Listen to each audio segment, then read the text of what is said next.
Shoaib Akhtar Pakistani cricket के उस गेंदबाज का नाम है जिन्होंने पूरे पाकिस्तानी क्रिकेट को एक नई पहचान दी है और दुनिया को ये बताया है कि जब भी पाकिस्तानी क्रिकेट और विशेषकर गेंदबाजी की बात होगी तो शोएब अख्तर का नाम जरूर आएगा। रावलपिंडी एक्सप्रेस के नाम से प्रसिद्ध इस खिलाड़ी ने अपने दौर के सभी बल्लेबाजों को अपनी तेज तर्रार गेंदबाजी से खूब परेशान करा है। दोस्तों, हम भारतीयों की एक बहुत खास बात है कि चाहे हमारे किसी से कैसे भी संबंध क्यों ना हो, लेकिन हमें उनके टैलेंट की कदर करनी जरूर आती है। और इसीलिए आज की इस वीडियो में मैं आपको शोएब अख्तर के उस टैलेंट का परिचय देने वाला हूं, जिनके जबरदस्त प्रदर्शन ने क्रिकेट के इतिहास में पाकिस्तानी क्रिकेट को हमेशा के लिए अमर बना दिया है।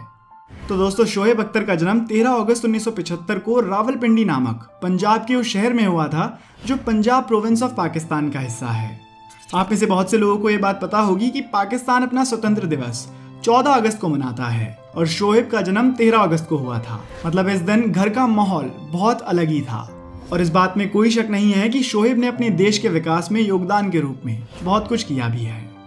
शोएब के पिता मोहम्मद अख्तर अपने परिवार के बारे में जिक्र करते हुए बताते हैं कि शोएब उस परिवार का सदस्य है जो शुरुआत से ही बहुत ज्यादा फाइनेंशियली स्ट्रगल करता आ रहा है।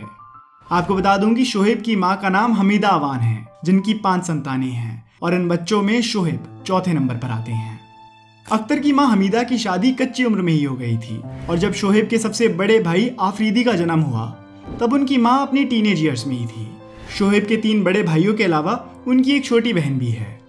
वैसे तो शोएब पढ़ाई लिखाई में काफी अच्छे थे, लेकिन क्रिकेट में विशेष रुचि होने की वजह से शोएब को कई बार अपनी पढ़ाई में बाधा डालनी होती थी। जैसे कि उन्हें Pakistani international airlines cricket team के कराची डिवीजन के परीक्षणों में भाग लेने के लिए अपनी पढ़ाई से समझौता करना पड़ता था। शोएब अख्तर के क्रिकेट करियर का सबसे बड़ा टर्निंग पॉइंट वो था जब 1994 के डोमेस्टिक क्रिकेट के उनके प्रदर्शन ने माजिद खान को बहुत इंप्रेस किया था, जो उस वक्त पाकिस्तानी क्रिकेट बोर्ड यानी कि पीसीबी के चीफ एग्जीक्यूटिव थे। उनके इंप्रेसिव परफॉर्मेंस की वजह से 1996 में शोएब का सिलेक्शन पाकिस्तान ए टीम की उस स्क्वाड में हो गया जो इंग्लैंड के खिलाफ खेलने वाली थी। और ठीक इसके 1 साल बाद यानी कि नवंबर 1997 में शोएब अख्तर ने एक फास्ट बॉलर के तौर पर टेस्ट क्रिकेट के जरिए वेस्ट इंडीज के खिलाफ अपने इंटरनेशनल क्रिकेट करियर की शुरुआत करी। वैसे शुरू के कुछ मैचेस में तो शोएब का प्रदर्शन बहुत ज्यादा खास भी नहीं रहा था, क्योंकि ऑस्ट्रेलिया, वेस्ट इंडीज और साउथ अफ्रीका के खिलाफ खेलते हुए 8 मैचेस की 16 इनिंग्स में शोएब ने सिर्फ 18 विकेट्स ही लिए। 1998 में नवंबर महीने में शोएब को पाकिस्तान की तरफ से इंटरनेशनल ओडीआई क्रिकेट खेलने का मौका मिला और इसके बाद से शोएब अपने प्रदर्शन के लिए जाने जाने लगे और विशेषकर 1999 में होने वाले क्रिकेट वर्ल्ड कप की 10 इनिंग्स में 16 विकेट्स लेकर शोएब ने अपने हुनर का लोहा पूरी दुनिया को मनवा दिया था। लेकिन वर्ल्ड कप के अगले एडिशन यानी कि साल 2003 में होने वाले आईसीसी एक दिवसीय अंतर्राष्ट्रीय क्रिकेट वर्ल्ड कप में पाकिस्तान का प्रदर्शन बहुत खराब रहा और इसके बाद शोएब अख्तर को टीम से ड्रॉप कर दिया गया। लेकिन इसी वर्ल्ड कप में शोएब ने एक ऐसी बॉल भी डाली जिसके लिए उनकी बॉलिंग को आज तक भी याद करा जाता है और शायद वही वजह है कि हम उनकी चर्चा भी आज कर रहे हैं। 2003 वर्ल्ड कप में इंग्लैंड के खिलाफ खेलते हुए शोएब अख्तर ने क्रिकेट की फास्टेस्ट बॉल डाली। इस बॉल की गति 161.3 किलोमीटर पर आवर थी, जो कि आज तक भी क्रिकेट में सबसे ज्यादा रही है।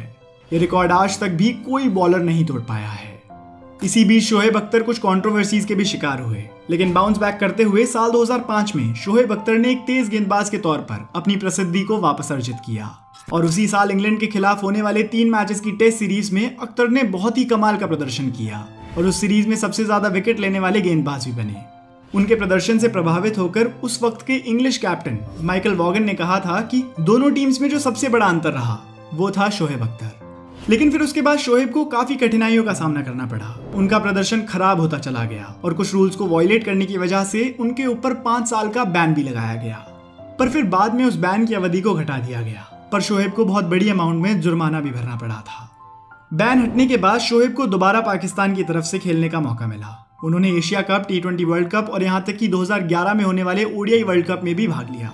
लेकिन 2011 के टूर्नामेंट के दौरान ही शोएब ने अपने इंटरनेशनल क्रिकेट करियर से रिटायरमेंट ले ली और यहीं से दुनिया के एक बेहतरीन गेंदबाज का क्रिकेट करियर समाप्त हुआ। लेकिन अंतर्राष्ट्रीय क्रिकेट के अलावा शोएब अख्तर ने इंडियन प्रीमियर लीग यानी कि आईपीएल और बांग्लादेश की domestic tournament NCL T20 Bangladesh में भी बढ़ चढ़कर हिस्सा लिया है। इसके अलावा दोस्तों, अगर हम शोएब अख्तर और इंडियन टीम से जुड़े हुए एक मशहूर किस्से की बात करें तो हमें सहवाग और शोएब अख्तर की कंट्रोवर्सी का जिक्र करना ही होगा। वीरेंद्र सहवाग ने अपने एक इंटरव्यू में बताया था कि मैं 200 रन के करीब बैटिंग कर रहा था जब शोएब मुझे बॉलिंग डाल रहे थे। शोएब मुझे टॉन्ट मारने के लिए बार बार बाउंसर्स डाल रहे थे जो मुझसे मिस हो जा रही थी।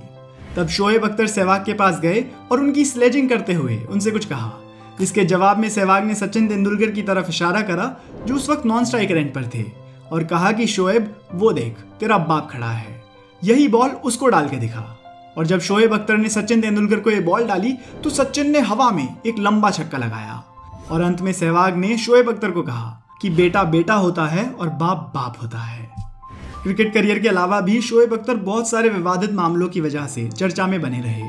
अभी फिलहाल शोएब अख्तर एक पूर्व पाकिस्तानी क्रिकेटर होने के साथ साथ एक यूट्यूबर भी हैं, जिनके यूट्यूब चैनल पर करीब 3 मिलियन के आसपास सब्सक्राइबर्स हैं। जब शोएब अख्तर ने अपना यूट्यूब चैनल बनाया था तो पाकिस्तान के साथ साथ इंडियन व्यूअर्स की तरफ से भी उन्हें काफ़ी सपोर्ट मिला।